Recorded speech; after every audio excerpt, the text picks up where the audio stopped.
The Aston Martin DB5 needs very little introduction. It's the car that starred in Goldfinger. It came from a time in the UK in the 1960s when we had so many icons.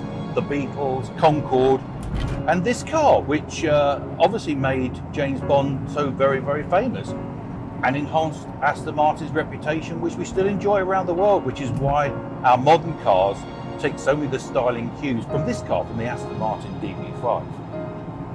This is a different car though, because this car has undergone a 4,500 man-hour restoration at Aston Martin Works in Newport, Pagnell, the factory's heritage division, where this car was manufactured originally in 1964.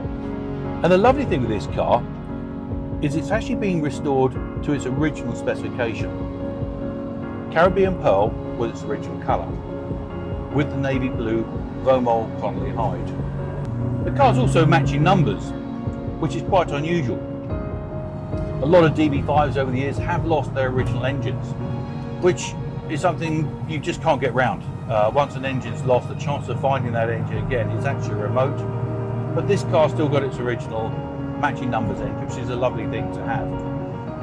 The owner of this car has decided to move overseas, which is why it's come to market. He's never driven this car. So it is a really unique proposition to buy, in essence, a new DB5. It has been beautifully restored. It's a full body-off restoration. We take the car back to its base chassis and we rebuild it, to be fair, to a higher standard than it even would have been in the 1960s.